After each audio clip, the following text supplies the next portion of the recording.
She called the police thinking that would fix everything. She believed playing the victim would be enough to win the house, the control, and the upper hand. But in court, emotions don't run the show. The lies came out, the tables turned, and the plan collapsed in real time. I mean, just last week you did it, didn't you? He's being rude to me. He said, I can't wait till you're out of this house. Wait till a judge sees this. I'm going to make sure you're gone. You and your kids will be out on the street. Okay. So I was like, you know what? I'm going to call the cops on you if you keep threatening me. So telling you you're rude and that he lets you out of the house, you're going to call the police. I told him to stop and he did. That's all. Pretty right. What are you going to do if the house sells? You understand the question. She's asking if you don't have any place to go, where are you going to go when the house sells? Obviously. I might have to get help from my sister. Okay. So you have the availability to do that? No, I'll have to reach out if that's the case. She lives in Texas. I have no family in Tennessee besides my mom. But of course, until you were caught on cross-examination about telling numerous lies, you never raised one issue or told anything about some verbal abuse, did you?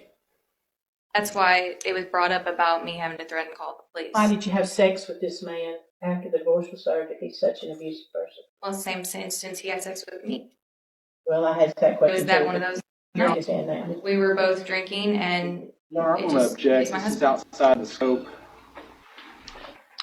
and I do still love him. Hold on just a second. Objections outside the scope of redirect sustained. I think we've heard all we need to about that.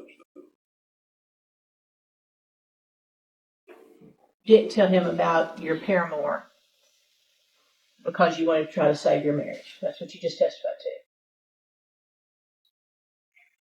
That's all. Thank you. You may step down. You knew her for 7 years before you married her, right? I did. All right. You helped her get a job. I did. You knew she was carrying another man's child when you married her, right? She already had the baby when we got Oh, you had married. the baby. So she Correct. had 3 children by 3 different men, and you knew all of that before you married her. I did. So you kind of knew what you were getting into, at least you suspected you knew. I kind of figured it was a 50-50 whether it was going to work out. So Stupid, I know. most men, when they get married, they don't think about 50-50 chance of it working out when they, ask someone to marry them. I wanted to believe. Although I would say that with the divorce rate in this country, that's probably not far from the average of what marriages work out and what don't. But my question to this is, you expected there would be problems, I assume.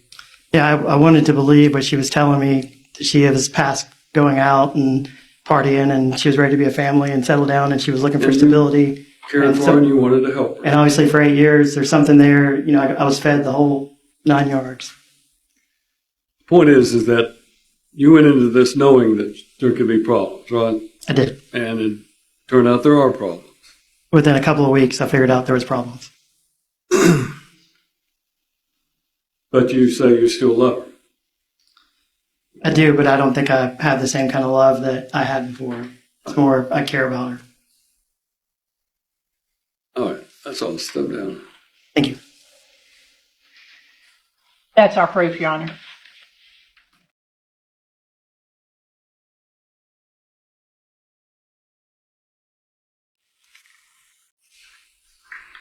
There's an old saying, oh, what a tangled web we weave when first we practice to deceive.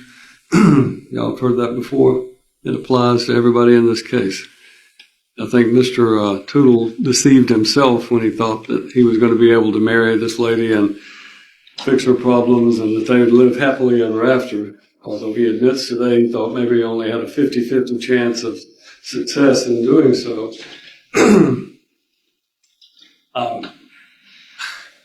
Of course, Ms. Faulkner has testified that, or at least there was testimony that, I don't think she testified about it, but there was testimony that she didn't realize that she didn't really love him until her therapist, I think it was, that told her she didn't really love him. And if she went out and had sex with 2 other men during the marriage, obviously that would be something that she didn't marry.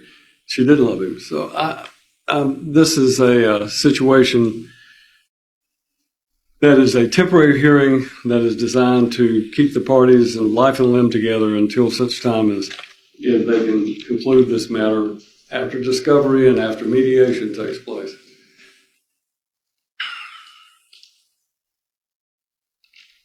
They are both asking for a divorce. So therefore, as was pointed out, whether Ms. Balknick wants to move out of the house or not, right now, that's coming. You're going to have to do it sooner or later. Mr. Tootle has indicated that he cares for her children, and his concern is that she may make some false allegation against him while they're continuing to live together. So it's going to take time for her to move out.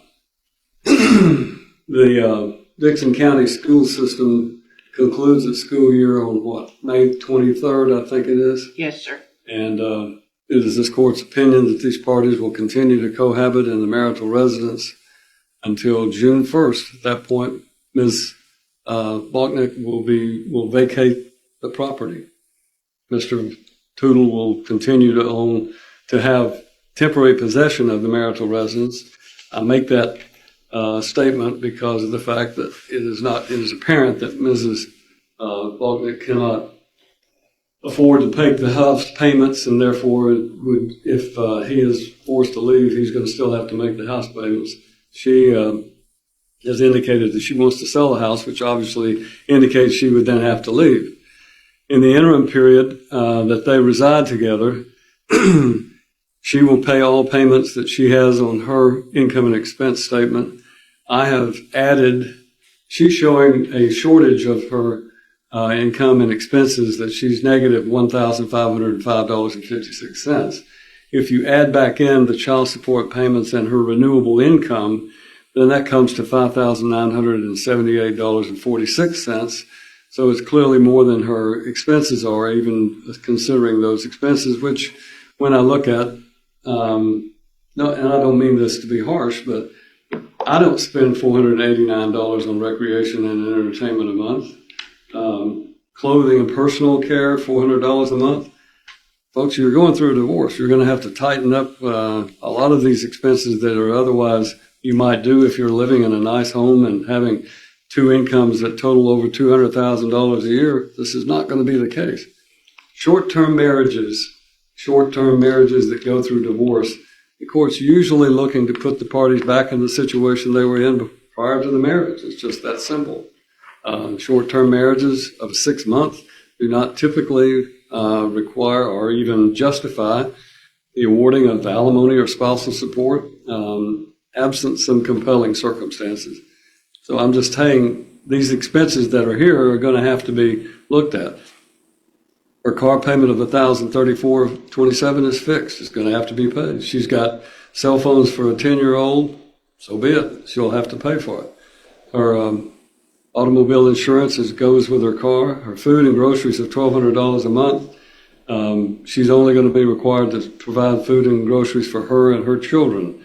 He will have to provide food for himself. The situation exposes a dangerous pattern many people prefer to ignore. Look at the language. He was rude to me. I'll call the police. He threatened me. But once cross-examination starts, the whole story falls apart.